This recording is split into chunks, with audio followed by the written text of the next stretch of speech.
Quindi, passando la Vergine cruda, vide terra nel mezzo del pantano, senza coltura ed abitanti nuda. Lì, per fuggire ogni consorzio umano, ristette con suoi servi a far sue arti, e visse e vi lasciò suo corpo vano. Passando da qui, da questa palude, la Vergine crudele, Manto, vide terra nel mezzo del pantano, fango, terreno paludoso, senza coltivazioni e nuda, priva di abitanti, desolata. Lì, per fuggire da ogni consorzio agglomerato umano, ristette, si fermò, con i suoi servi a fare le sue arti, lavori, e visse e vi lì Manto, lasciò il suo corpo vano, vuoto, senza spirito, morto. Il verso senza cultura ed abitanti nuda significa proprio non solo senza umani, ma senza traccia di umanità, dato che era un pantano e non c'erano neanche terreni coltivati, segno della presenza di uomini che stabilmente vivono in quel luogo. Dallo quarto della Tebaide. Allor la Vergine Manto in tazze accoglie il fresco sangue e come il padre, Tiresia, insegna, da qui quel cruda crudele, come in 1.9, dove anche lì cruda rima con nuda e, attenzione, Giuda. Verè ch'altra fiata qui fui, Virgilio, congiurato da quel riton cruda, che richiamava l'ombre a corpi sui, di poco era di me la carne nuda, che ella mi fece entrar dentro a quel muro, come Virgilio ha fatto con me, per trarne un spirito dal cerchio di Giuda. Manto Vergine fugge morto il padre e si stabilisce in una palude disabitata e lì partorisce suo figlio, rimanendo incinta dal, scritto da Virgilio non da Stazio, fiume. Dallo 10 dell'Eneida, quell'Ocno, fondatore di Mantua, ancor dal terren patrio e l'armi guerrieri trae, dell'indovina Manto figlio e del tosco fiume. Anche qui non c'è contraddizione, oltre che madre di una città come altre nella mia opera. Cruda per crudele, in quanto a stretto contatto e per sempre dannata con gli inferi adesso. Passando proprio da qui, la Vergine crudele Manto, nel mezzo della palude, pochissimo fa, loco e nel mezzo al lago di Benaco, vide una terra incolta e senza abitanti. Dato che voleva fuggire da ogni agglomerato di esseri umani, comuni, città, nazioni, si fermò lì. Attenzione! Non voleva allontanarsi da ogni essere umano, dato che si porta i servi con sé.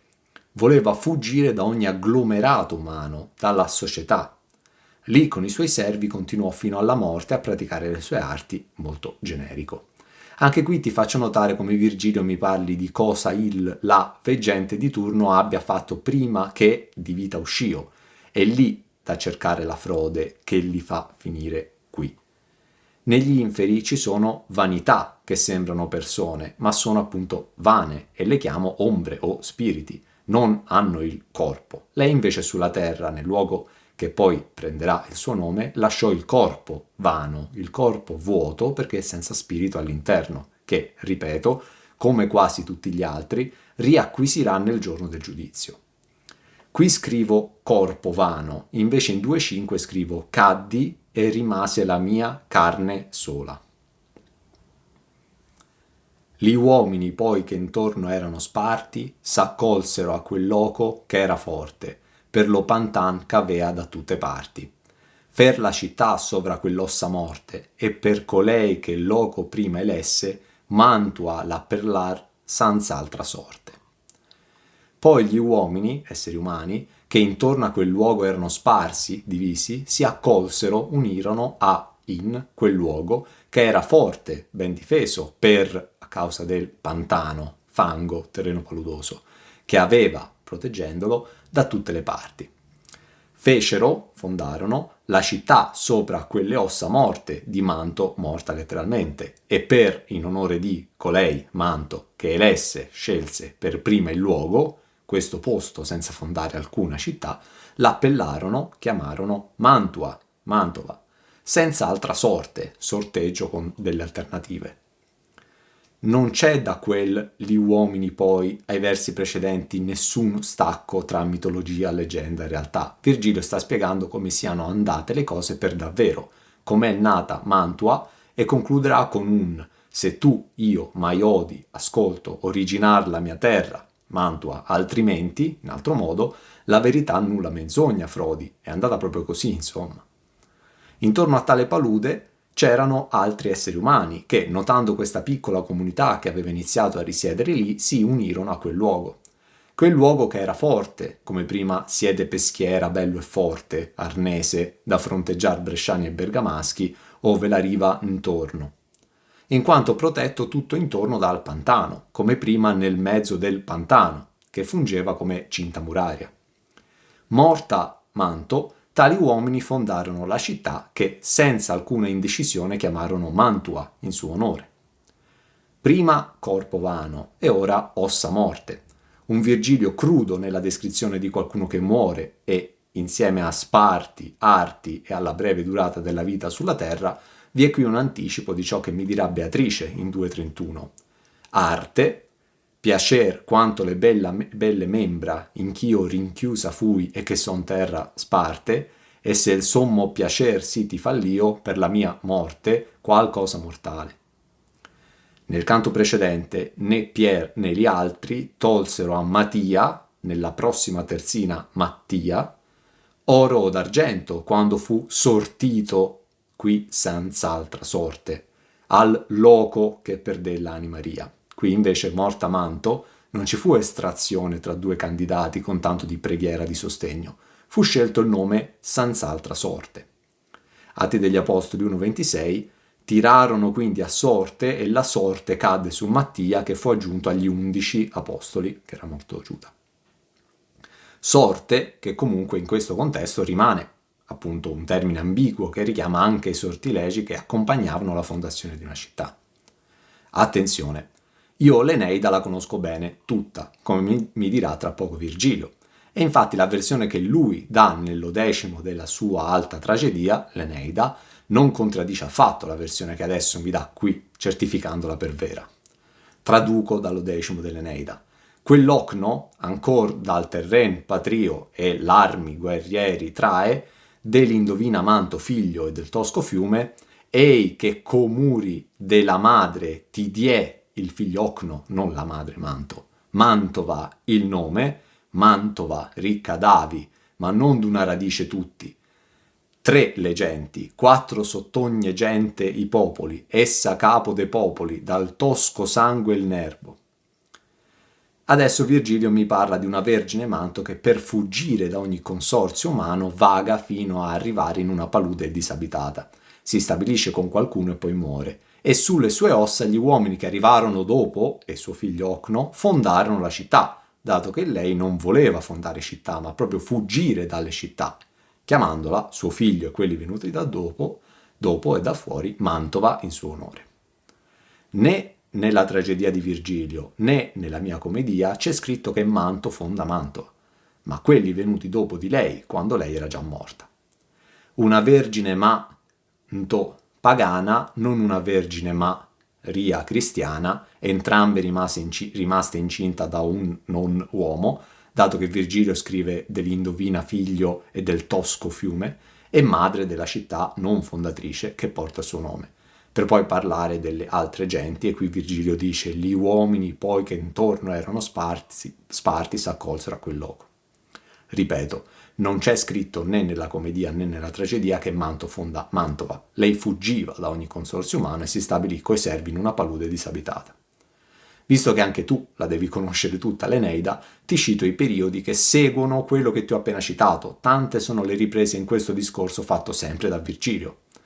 Mezenzio n'arma contro sé pur quindi 500, figliuolo del Benaco, velato il Mincio, delle canne verdi traeli al mare sull'infesto abete, va grave auleste, ed al maneggio insorge di 100 remi che percoton l'onde.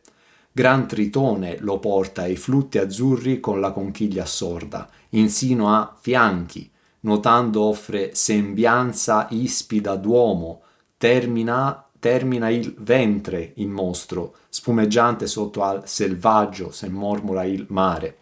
Tanti scelti guerrieri su 30 navi in aiuto muovevano di Troia, Ilio, e solcavan co rostri i campi salsi, e già dal cielo il dì s'era partito, e l'alma Febe col notturno carro batteva il mezzo dell'Olimpo.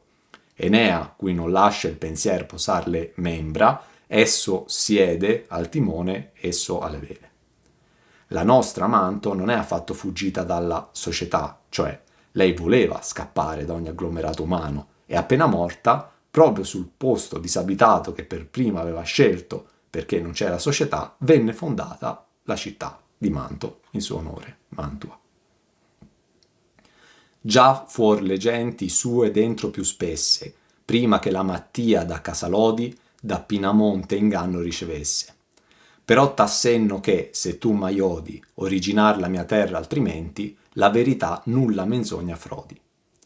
Già dopo la fondazione furono le sue, di Mantua, genti, abitanti, più spesse, numerose, prima dei numerosi esili, che la stupidaggine di Alberto da Casalodi ricevesse l'inganno di Pinamonte dei Bonaccolsi.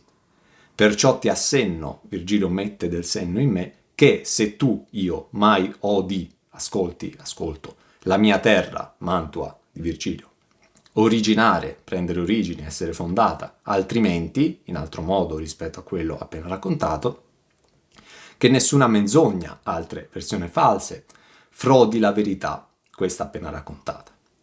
Finisce qui al verso 99 il discorso che Virgilio ha iniziato al verso 27.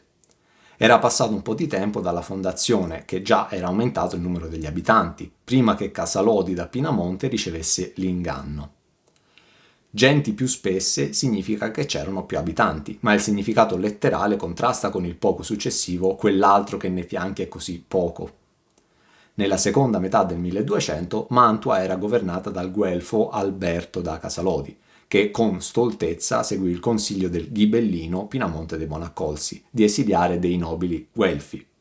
Ovviamente proprio quel ghibellino gli prese il posto e finì il lavoro di esilio dei guelfi che aveva cominciato il guelfo ingannato. Tutti sti esili, e magari peggio, provocarono un calo demografico degli abitanti di Mantua rispetto a prima di questo inganno, già fuor le genti sue dentro più spesse prima che. Un inganno che il maestro Virgilio inizia a descrivere con un la Mattia da Casalodi, dando già un'idea della stupidità di chi in quell'inganno c'è caduto. Letteralmente a subire l'inganno è proprio la Mattia. Questa lunga spiegazione si conclude con Virgilio che esige da me, dato che mi ha raccontato cosa è successo, che io non sia frodato, come invece stupidamente fu frodato quello da Casalodi, da qualsiasi altra menzogna sulla nascita della sua città. In questa coppia di terzine siamo in pieno ottavo cerchio dei fraudolenti, con tanto di uso di tali parole, inganno, verità, menzogna, frodi. L'ultimo verso, la verità, nulla, menzogna, frodi, spesso di parole pesanti, significa che nessuna, nulla, menzogna deve frodare, frodi, la verità. La storia che mi ha appena raccontato Virgilio è l'unica che è vera.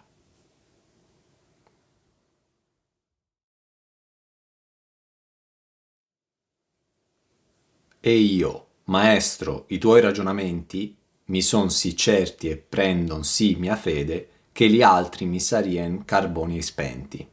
Ma dimmi, della gente che procede, se tu ne vedi alcun degno di nota, che solo a ciò la mia mente rifiede. E io dissi, maestro, colui che insegna, i tuoi, di Virgilio, ragionamenti, spiegazioni, mi sono così certi e prendono così tanto la mia fede che gli altri ragionamenti mi risulterebbero carboni spenti, né caldi né luminosi, inutili. Ma dimmi, riguardo alla gente, dannati di questa bolgia, che procede, si muove lentamente sotto e verso di noi, se tu, Virgilio, ne vedi qualcun altro degno di nota, importante che io conosca e annoti, perché la mia mente tende di nuovo solo a questo, vedere dannati e riportarli nella mia opera. Virgilio ha parlato molto e io lo interrompo solo per queste due terzine, poi rinizierà a parlare lui fino alla fine del canto. Non parliamo però con nessun dannato di questa bolgia, né tantomeno scendiamo giù dal ponte, né io ne riconosco qualcuno, letteralmente e allegoricamente. Do conferma a Virgilio, il mio maestro, colui che insegna, che ho piena fede in ciò che dice e la sua spiegazione è chiarissima, tanto che spiegazioni fatte da altri mi risulterebbero come carboni spenti, quindi inutilizzabili, neanche più caldi dalla fiamma che prima le accendeva. Una fede ribadita anche nel canto precedente. E io, tanto me bel quanto a te, Virgilio, piace, tu sei Signore e sai ch'io non mi parto dal tuo volere e sai quel che si tace. Quindi, chiarissima la lunghissima spiegazione sulla fondazione di Mantua, però potremmo tornare sulla gente. Tra questi che mi stavi indicando prima, prima che ti focalizzassi solo su Mantua e di conseguenza Mantua, ce n'è qualcun altro che è importante che io conosca e che poi io porti nella mia opera? Perché la mia mente, memoria, ha interesse solo in questo, affrontare, superare, riportare. Rifiede, quindi fiede di nuovo, dove fedire è qui usato nel suo senso intransitivo, di tendere a un fine. Virgilio me ne ha indicati 4 nello specifico: Anfiarao, Tiresia, Aronta e Manto. Dopo questa mia richiesta me ne indica altri 4: Euripilo, Michele Scotto, Guido Bonatti, Asdente. Allor mi disse: quel che dalla gota porge la barba in su le spalle brune, fu, quando Grecia fu di maschi vota, sì c'appena rimaser per le cune, augure e diede il punto con calcanta in aulide a tagliar la prima fune. Allora Virgilio mi disse: quello, il dannato, che dalla gota, guancia, porge, appoggia, la barba sopra le spalle brune, scure, fu Augure, interprete del volere divino, quando la Grecia fu vuota di maschi, andati tutti all'attacco della città di Troia. Così che ne rimasero, di maschi, appena nelle crune, culle, i maschi troppo giovani per la guerra. E diede il punto, indicò il momento propizio, con, insieme a Calcanta, in Aulide, in Boezia, da dove i greci salparono verso Troia, per tagliare la prima fune, partire con le navi all'attacco. A ulteriore conferma che questa processione si sta avvicinando al nostro punto di vista, Virgilio me ne indica uno del quale vedo la faccia e la barba. Lui maschio, mentre di manto femmina mi parla delle trecce sciolte sulle mammelle, che porge, si appoggia, sulle sue spalle brune, scure. Questo dannato, nel periodo della guerra di Troia, che lasciò la Grecia priva di maschi, ad eccezione di quelli troppo piccoli per andare in guerra, fu al passato, in quel tempo, Augure. Virgilio è drammatico nel descrivere come la guerra avesse privato la Grecia di maschi, non dicendo che chi potesse andare in guerra era lì, insomma che gli uomini non c'erano, ma dicendo che la Grecia fu vuota di maschi tanto che rimasero appena quelli che erano ancora in culla, quindi neanche i vecchi rimasero lì. L'augure è un interprete del volere divino. Nell'Eneida lui risulta inviato a interrogare l'oracolo di Apollo. Augure è un altro termine molto generico ed è comunque la prima arte che è specifico tra questi dannati. Breve riassunto delle informazioni datemi da Virgilio su chi mi ha indicato nello specifico finora, come morì più che altro. 1. Anfiarao è quello della terra che si aprì sotto, morendo là sotto. 2. Tiresia è quello che cambiò sesso 2 volte e poi mi dice poscia che il padre, lui, suo di vita uscì. 3. Aronta è quello che ebbe la dimora in quel luogo dove restò fino alla morte. 4. Manto è quella che vagò molto fino a stabilirsi dove ora c'è Mantua, morendo prima della fondazione della città che prese il suo nome. Su tutti questi 4 fino a Manto, Virgilio fa riferimenti sul come morirono, non che guardarono nel futuro, ma che vollero vedere troppo in avanti, morendo allegoricamente per questo e letteralmente sulla terra. Di questo quinto dannato nello specifico, finalmente Virgilio mi dice che cosa facesse, più o meno. Fu un augure, non genericamente come per Manto far sue arti.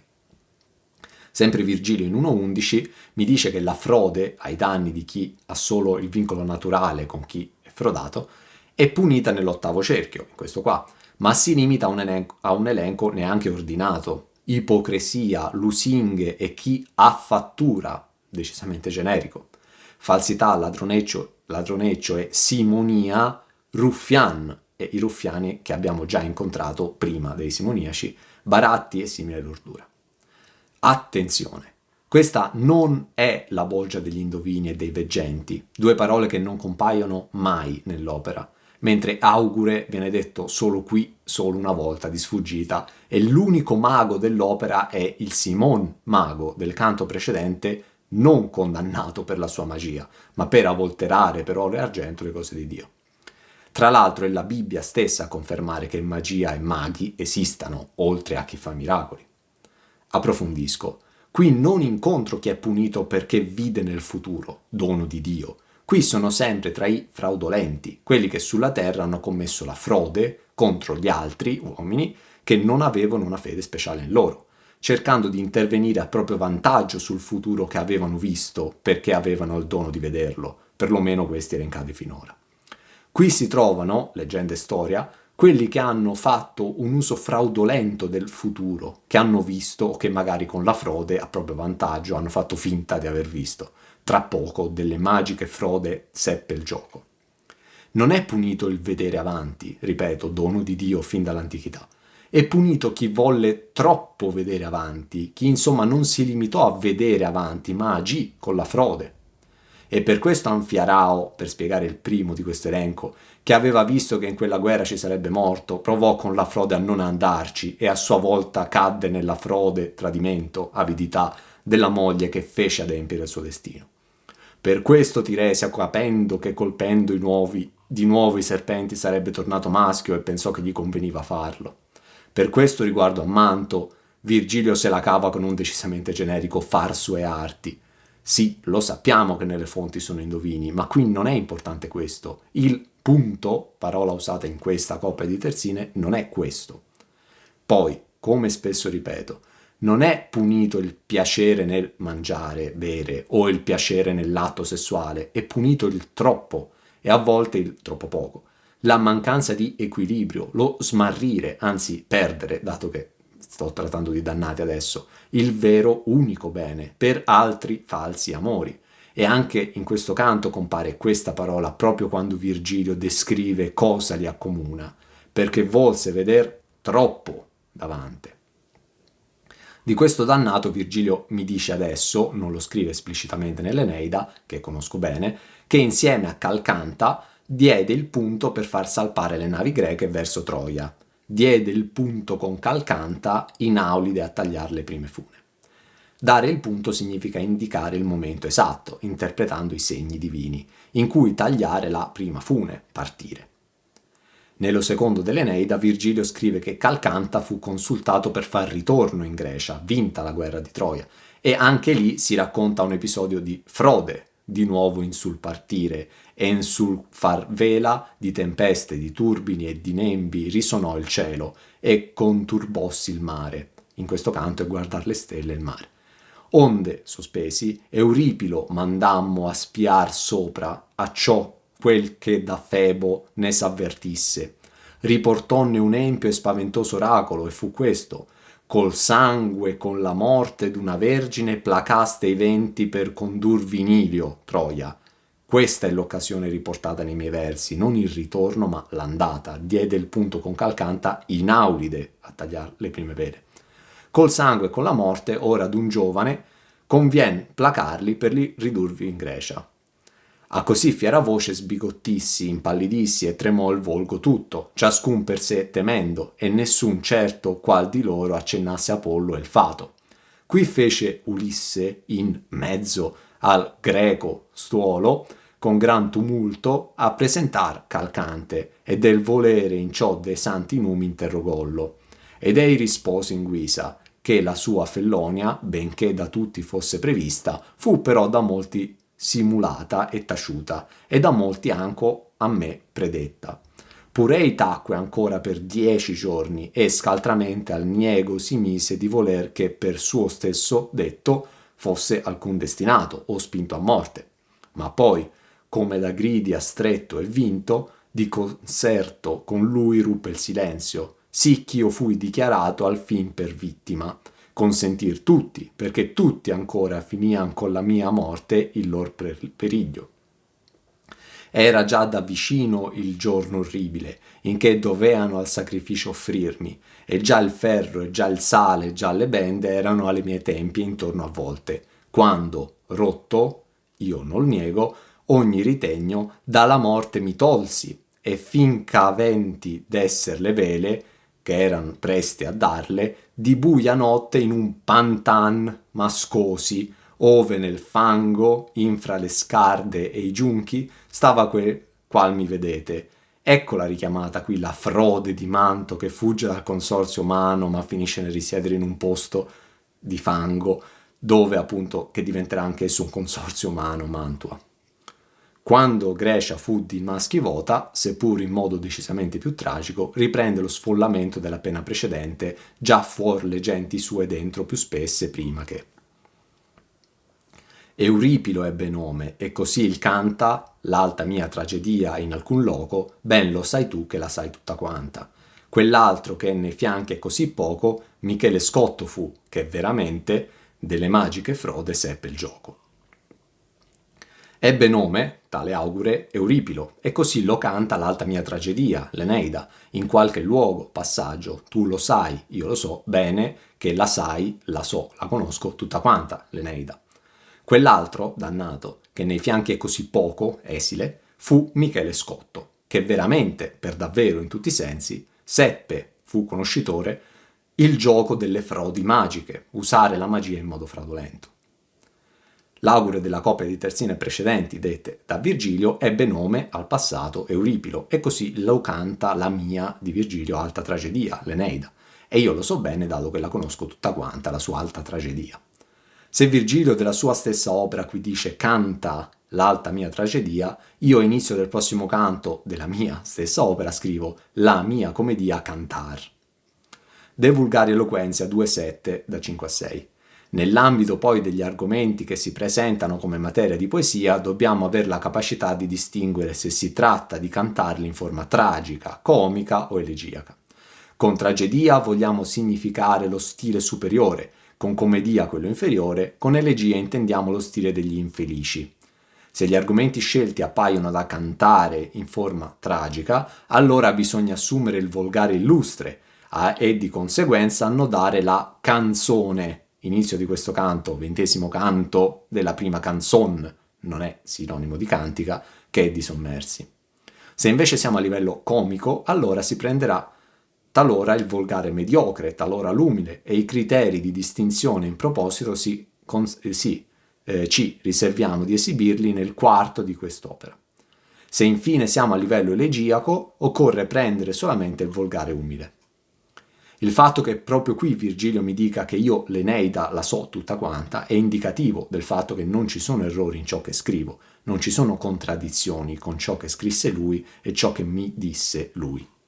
Insomma, appena dopo avermi parlato della nascita di Manto, cosa che già scrisse nell'Eneida, e dopo avermi parlato di Euripilo su cose che già scrisse nell'Eneida, proprio qui mi dice che io la so tutta quanta l'alta sua tragedia. Senza alcun distacco tra leggenda e storia, come sempre, dopo l'Euripilo dell'Eneida me ne indica uno magrissimo nei fianchi che fu al passato Michele Scotto e che per davvero in tutti i sensi, come nel canto precedente, e veramente fu il figliuolo dell'orsa, seppe fare il gioco delle frodi magiche. L'essere magro sui fianchi è l'ennesima caratteristica dell'aspetto fisico che mi descrive Virgilio di questi che si muovono sotto di noi. Michele Scotto fu uno degli astrologi, filosofi e traduttori più noti alla corte del secondo Federico. Ennesimo collegamento all'eretico citato in 1.10 nella stessa tomba di Farinata. Qui Virgilio non me lo ricorda per i suoi studi, ma per aver saputo bene fare il gioco delle magiche frode. Virgilio non me lo descrive come un bravissimo astronomo, me lo descrive come uno che ha fatto il furbo, uno che ha saputo bene usare a suo vantaggio le sue conoscenze magiche per frodare chi non aveva un legame di fede speciale con lui. Ecco che l'ultimo verso si collega al perché volse veder troppo davanti. Qui non sono puniti gli indovini e i veggenti, ripeto, qui sono puniti quelli che hanno usato tali doni con la frode. Vedi Guido Bonatti, vedi Asdente, che aver inteso al cuoio allo spago ora vorrebbe, ma tardi si pente. Vedi le triste che lasciaron l'ago, la spuola e il fuso e fecersi in divine, fecer malie con erbe e con imago. Vedi, io devo vedere, Guido Bonatti, Vedi, Asdente, benvenuto da Parma, che ora che si trova qui vorrebbe aver inteso essersi continuato a occupare, quando era sulla terra, al cuoio e allo spago, essere calzolaio. Ma tardi, ormai è dannato per sempre, si pente del non essere rimasto un calzolaio. Vedi le tristi femmine che lasciarono l'ago, la spola, oggetto che scorre per realizzare la trama del tessuto, e il fuso, insomma i lavori femminili consoni alle femmine. E si fecero, indovine, e fecero magie con erbe e con immagine la figura di essere umano che affatturavano. Vedi Guido Bonatti, fine. Di lui Virgilio non mi dice niente, non mi descrive né come è conciato ora, né cosa fece, né come morì. Devo vedere Guido Bonatti. Anche lui alla corte di Federico II, un altro noto astrologo del quale Virgilio non mi dice assolutamente niente, se non come si chiama. Diede consigli, presagi sulla battaglia di Montaperti, ma ripeto, Virgilio non mi dice nulla e lui si trova qui tra i fraudolenti. L'elenco continua con Asdente, anche lui non descritto con aspetti fisici, se non che Asdente è un nomignolo alla Ciacco per sbeffeggiare chi ha, in questo caso, una dentatura non regolare, che si pente, ironicamente, troppo tardi, piange, dato che è dannato e lo sarà per sempre, di aver lasciato il suo mestiere di calzolaio per frodare gli altri con le previsioni del futuro. Convivio 4:16-6. Bene sono alquanto i folli che credono che per questo vocabulo nobile si intenda essere da molti nominato e conosciuto, e dicono che viene da un verbo che sta per conoscere, cioè nosco. E questo è falsissimo, che, se ciò fosse, quali cose più fossero nomate e conosciute in loro genere, più sarebbero in loro genere nobili, e così la guglia di San Piero sarebbe la più nobile pietra del mondo, e Asdente, lo calzolaio da Parma, sarebbe più nobile che alcuno suo cittadino, e Albuino della Scala sarebbe più nobile che Guido da Castello di Reggio, che ciascuna di queste cose è falsissima. E però è falsissimo che nobile venga da conoscere, ma viene da non vile, onde nobile è quasi non vile. Visto come si è ridotto, ora vorrebbe essere rimasto a lavorare con cuoio e spago, invece di iniziare a frodare chi non aveva legami di fede speciale con lui, per i propri vantaggi. All'inferno nessun dannato si pente. Quel tardi si pente è ironico, sbeffeggiativo, troppo tardi, ora che si muove in quel modo mentre lacrima e tace. L'elenco finisce con altre femmine, ci sono anche loro di femmine nell'inferno, ma non fanno parte del gruppo ristrettissimo di dannate che vengono citate come individui singoli, con il nome che porta con sé la loro storia.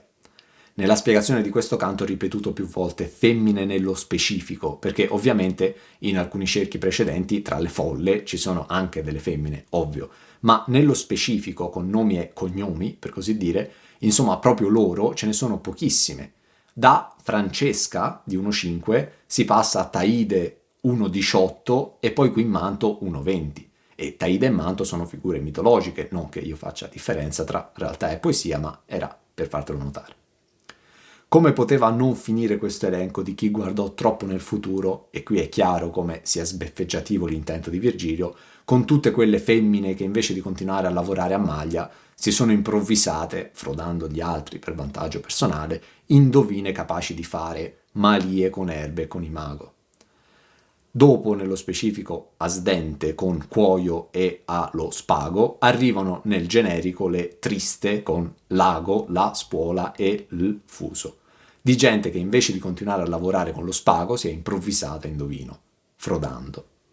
Vi è qui un velato richiamo alle 3 notissime femmine filatrici della mitologia pagana, figlie di Giove: Cloto, la filatrice della vita; Lachesi, la fissatrice della sorte toccata all'uomo; Atropo, la irremovibile fatalità della morte. Facendo malie, termine a metà tra magie, come poco fa delle magiche frode, e maglie, cioè intrecci con i fili. Spuola compare solo qui e in 3-3, onde non trasse infino a co la spuola, come prima a correr mette co. C'è qui il richiamo alle colpe punite tra i fraudolenti ed elencate in 1,11, chi affattura, perché infatti queste femmine realizzavano figure, imago, che poi torturavano per affatturare chi doveva subire il rito. un'immagine dell'uomo già torturata in questo canto, nell'ennesimo cerchio metaforico che si chiude, quando la nostra immagine di presso vidi si torta. Ti faccio notare come il verbo vedere, esattamente nella sua forma vedi, compaia 3 volte in questa coppia di terzine e 7 volte, 3 e 7, numeri fondamentali, in tutto il canto. La prima serie di 3 vedi precedente, drizza la testa, drizza e vedi Tiresia e le mammelle che tu non vedi. È interrotta dalla spiegazione di Mantua. Al suo termine io chiedo, se tu ne vedi alcun degno di nota, e Virgilio riparte con altri 3 vedi Guido Bonatti, vedi Asdente e infine vedi le Triste. Ma vienne omai che già tiene il confine d'ambedue gli emisperi e tocca l'onda sotto Sobilia, Caino e le spine, e già ier notte fu la luna tonda, ben tende ricordar che non ti nocque, alcuna volta per la selva fonda, sì mi parlava e andavamo in troque. Ma ormai vieni via da qui, perché Caino e le sue spine, la luna, già tiene il confine d'ambedue gli emisferi e tocca l'onda sotto, scendendo verso quello inferiore, Sobilia, Siviglia. Sono circa le 6 del mattino. E già ieri notte la luna fu tonda, piena. Te ne devi, me ne devo, ricordare bene, perché non ti nocque, non mi ha recato danno, l'altra volta, ieri, attraverso la selva fonda, profonda. Mi parlava così e nel frattempo andavamo, basta con le chiacchiere. Virgilio mi ha descritto gli altri degni di nota qui, ma adesso dobbiamo andare perché è tardi. Che sia tardi, dopo un canto che parla di onde e guardare le stelle, Virgilio me lo dice dando coordinate astronomiche che da qui, ovviamente, io non vedo. Appena superata la porta degli inferi di 1-3 scrivo aere senza stelle. Tutto ciò per dirmi poeticamente sono circa le 6 del mattino. Il sospeso Virgilio mi parla della luna e delle sue macchie, dopo scrivendo luna, ma prima usando la favola di Caino che porta con sé le spine, che sarà smentita dalla viva Beatrice in 3-2. Ma ditemi, Beatrice a me, che son li segni bui di questo corpo che là giuso in terra fan di Cain favoleggiare altrui? Ella sorrise alquanto, e poi, se egli erra, l'opinion, mi disse, di mortali, dove chiave di senso non disserra, certo non ti dovrei impunger gli strali, d'ammirazione omai, poi dietro ai sensi, vedi che la ragione ha corte l'ali. Vedi che la ragione ha corte l'ali. Nella selva selvaggia aspra e forte di ieri mi ha aiutato a avere almeno un po' di luce lunare. Qui viene aggiunto un dettaglio fondamentale per stabilire la data esatta dell'inizio del mio viaggio, dato che c'era la luna piena, in un continuo cammino che solo proseguendo ti spiega cose già superate. Stiamo parlando, quindi, senza ombra di dubbio, della notte del 25 marzo 1301, notte di luna piena, con la Pasqua che quell'anno cadde il 3 aprile 1301. Nel 1300 invece la luna piena ci fu la notte del 6 aprile e la Pasqua nel troppo inspiegabilmente lontano 18 aprile. Riguardo all'ultima parola di questo canto, De Vulgari Eloquentia 1.13, 1 e 2, dopodiché veniamo ai toscani, i quali, rimbambiti per la loro follia, hanno l'aria di rivendicare a sé l'onore del volgare illustre, e in questo non è solo la plebe a perdere la testa con le sue pretese, anzi sappiamo bene che parecchi personaggi famosi hanno avuto la stessa opinione. Poi, e poiché i toscani sono più di tutti in preda a questo delirio di aubriachi, sembra giusto e utile prendere uno per uno i volgari municipali della Toscana e sgonfiarli un po' della loro prosopopea. Ecco che parlano i fiorentini e dicono manichiamo introque che noi non facciamo altro. E i pisani, bene andonno li fatti de Fiorenza per Pisa. I lucchesi, fo voto a Dio che ingrassara eie lo comuno de Lucca. I senesi, onche renegata avessio Siena, che è questo? Gli aretini, vuoi tu venire ovelle? Gli ultimi 7 versi iniziano con ma vienne, verbo venire, o mai, e terminano con e andavamo, verbo andare, in troque.